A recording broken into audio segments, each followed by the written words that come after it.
Today, we're watching Tekashi 6ix9ine on his biological father abandoning him, meeting him at age 8. Let's go ahead and get right into this video. I don't want to hold y'all up, man. I actually do find it very surprising, very interesting, to say the least, that people are still interested in Tekashi 6ix9ine, bruh.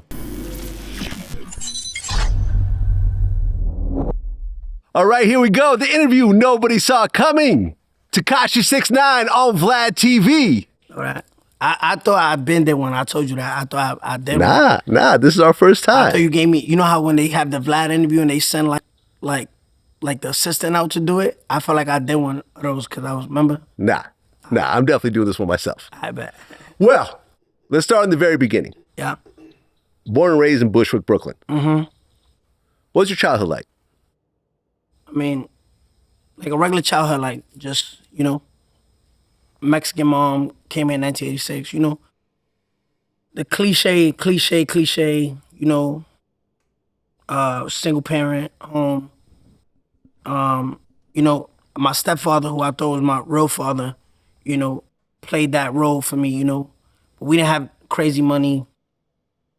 So, you know, just it was a having nothing childhood to like, you know, to like I think I was 14 when I just got my first job. My dad passed away in 2010, so that's when I started working with my brother and stuff, just to help my mom out and stuff like that. So it was one of those childhoods. Okay, so your mom is Mexican. Yeah. And she was a factory worker. No, my mom was not a factory. No, she used to clean houses. Clean houses, okay. Yeah. She used to clean houses for like the Hasidic Jews. Okay. Yeah, she always worked with those families. Got it. And your dad? My bad, let's get into this. Tekashi 6ix9ine used to be a rapper, right? Hip-hop rapper, American hip-hop rapper. People like me was his audience, kind of, you know. But in recent times, you know, he's a Latin artist, you know, so he has to match his audience. And I just find it interesting. At least he kept it on brand with the colored hair, but you know, the hairstyle change and the glasses, and I don't know if he ever had facial hair, but this is a very Hispanic look. The soccer, it's a hard fit, but yeah, I'm just saying I peeped that. You know what I'm saying? He not an American artist no more, so he looks. You gotta look the part. You gotta match the audience. The branding has to be on point. You know. Daniel Hernandez Sr., he's from Puerto Rico. Yeah, I didn't even know who he was till. Right. You were 9 years old. Yeah, I was in third grade when he showed up.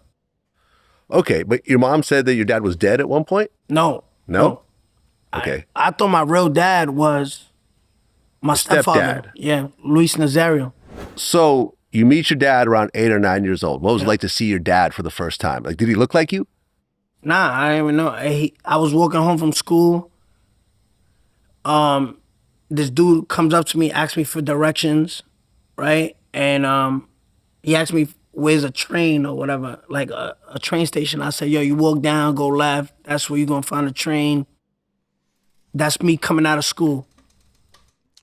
I know this is his dad talking to him supposedly, but like, what grown man is going to ask an 8-year-old, hey, where's the train station? And what 8-year-old, I guess an 8-year-old could know where the train station is. Maybe Puerto Rico is different, or if you live in a city like New York where everyone takes a train or whatever, I don't know. Let's keep listening. So we keep walking like 3 to 4 blocks, and then the same dude shows up, like as we walk in, like into my house, I see the same dude. So I found it weird because we 4 blocks away, and he asked me where's the train directions. I sent him the other way. So when I sent him the other way and I see him, you know, standing by the house, on the same block of the house, I found it weird. And then I told my mom, I was like, yo, didn't this dude ask me for the directions of the train? And then he came up to me and I was like, yo, I said it was that way. And then he's like, yo, I'm your dad. That's how and then I looked at my mom started crying. I was like, I didn't even pay him no mind because the love I got from the love I have for my, you know, stepfather would never change, you know what I mean? And so I just Well, didn't your real dad have some drug problems? well, yeah, he had drug problems and stuff like that. And he kept having drug problems. Yeah. But that don't matter. Okay. Like if you know. Okay, and I'm gonna let him talk, but I guess that's one reason to lie. If it's like you don't want your kid to know that, like, cause you gotta think as a child, bro, your dad, I assume whether you know him or not, you think of him as like the alpha nigga, the top nigga, you know?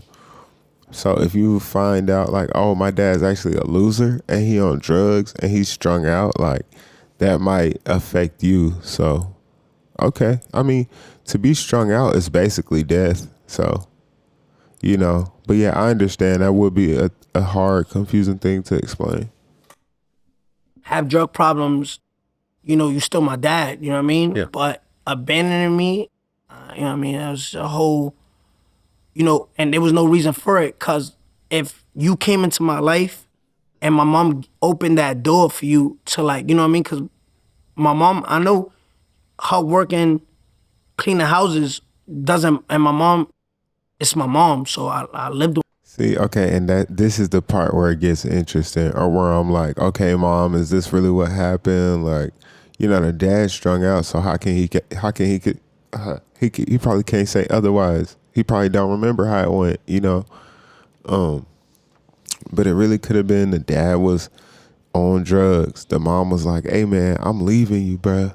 And again, she telling the little baby like, yeah, he abandoned us. I don't know this nigga background. I should probably shut up. And I'm a mama's boy. I could tell if my mom really needed us to go to like a father figures, she would let that happen because she's always working. So we used to stay, me and my brother used to stay home by ourselves doing nothing. You know what I mean? We didn't have the money to do nothing. We couldn't go nowhere. So him being a drug addict is not an excuse for not, you know, wanting us in his life. He also went to prison for a while for drugs. Well, I still for don't drug know. selling, I think. Yeah, I still don't know. To be honest with you, I never looked into it. I don't care about it. You know what I mean? Yeah. It's still not an excuse. You know what I mean? He was out of prison. From what I understand, went to Orlando to live with his family or whatever. Fuck. Didn't come look for us till he needed some help. You know what I mean? Yeah. From what it sounds like, the nigga needed help from the very beginning. Again, this is, to me, it's just, it sounds like the hurt child logic. I'm not mad at it. Again, I'm not a therapist. I'm really just talking shit. You know, my whole point of this channel is really just to talk shit. It's basically a gossip channel at this point. I don't know if y'all realize that, but like, yeah, like I really hate this nigga's haircut. What does that have to do with anything? I don't know, but I do hate it. Well, you have an older brother, Yeah. Oscar, Yeah, Oscar. and you guys grew up together. Yeah. You guys were in the church a lot. Yeah. Okay. Yeah, we grew up in church. Like my mom gave her life to God like when we was in like first grade, I was 6 years old. So every day was church. Tuesday, Thursday, Friday, Saturday, and Sunday. And Sunday twice. And Sunday twice because church started at 9:30 and finished, 8:30 and finished at 11:30. And from 11:30, Yeah, I don't want to say we don't care about church, but that's the most interesting part about his childhood I want to bring up, you know what I'm saying? So, let me see. There was one other video. This is him talking about his song with Trippie Redd. I don't know if I'm gonna watch this whole video. It might be something interesting. Apparently, he got Trippie Redd beat up. I don't know. but he's trash. But like I said, he was buzzing. So listen, this funny. Damn, I don't want to take my glasses off because it complements the wig and the shoes. All good. So like if I take the glasses off, That's I all really good. want to take them off. Now, do you? All right. So You look better though without the glasses. Though, I'm gonna tell you. you I think so because you get to actually keep 'em see. on. Nah, keep 'em on. Cause I did it at the show yesterday, and I look crazy. So I just try to keep them on. It's just it's just a look. Fair enough. Okay. All right, so me and Trippie Redd, right? When I meet Trippie Redd, right, I take a flight to do an Adam 22 interview, right? I met him in New York. I told him I needed an interview. He probably like, yo, who's this underground rapper trying to get an interview with me, right? Yeah, he did your first interview, right? Fuck that nigga. That nigga didn't answer my call, but thank God he didn't answer my call, right? This is facts. This is really my life. He never answered our call. He igged us. He's like, yeah, I'm gonna hit you. Da, da, da. When I had no money. We did a video for some dude at Home Depot because that was a video. Hold on, I just want to take note. When he starts talking about rap, it's slapping the hands. Nah, fuck that nigga. Extra tough. Oh, yeah. You know what I'm saying? I just find that interesting, bro. Again, y'all see how this nigga like 180s, bro.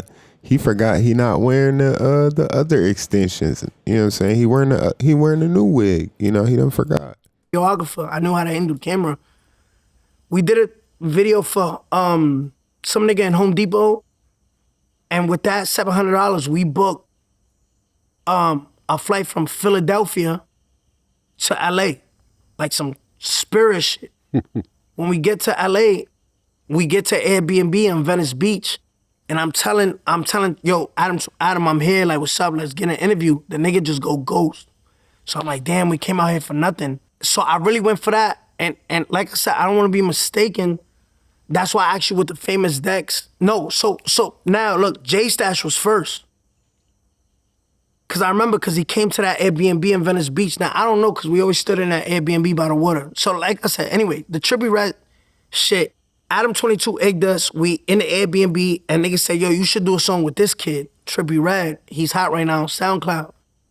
Yeah, Exodia with J Stash and Zen Black came out in January of 2017. All right. You see, I'm good with my shit, Yep, right? you got it. I'm good with my shit, bro. So just say it was the J Stash shit that came first. He came to the thing, blah, blah. We did our video. Adam 22 egged us for the interview. So Andrew, who's Trife Drew, said, yo, bro, you should do a song with this kid. He's hot on SoundCloud. Yeah. So I hit him up on Instagram. He's like, yo, I'm actually a big fan of you. Let's meet up. I really didn't want to do a song with the nigga because I didn't like the nigga. Andrew liked the nigga, you know what I mean? But Andrew my right-hand man, so I was like, all right, yo, hit him. I'm gonna hit him up, we gonna link up. We go to a studio on Sunset Boulevard called Hitway. We go to Hitway, we record the song right there, on the spot that night, 4769. No, I mean 1469. Yeah, Poles 1469. Post 1469. Yeah. And when we do the song, the next day, he's like, yo, let's shoot the video. So I'm like, nigga, I ain't got no money. Like, you know what I mean? But I ain't tell him that. You know what I mean? My team know I ain't got no money. I say, all right, bro, you gotta pay for everything. He's like, all right, I got it. So he takes us to the desert. He pays like a couple $100 for the ATV excursion shit. Remember the shit in the desert? Yeah, right. We tell the dude, yo, we gonna shoot a video real quick. We shot the video. And then when the video goes up, they start going crazy, right? I don't know. I feel like it's worth just saying this is how crazy, this is how quick your life could change. You just can't, you know, if your plans don't go according to plan, bro, you just got to dust yourself off. Keep going. You know what I'm saying? And you might end up with a song with Trippie Redd.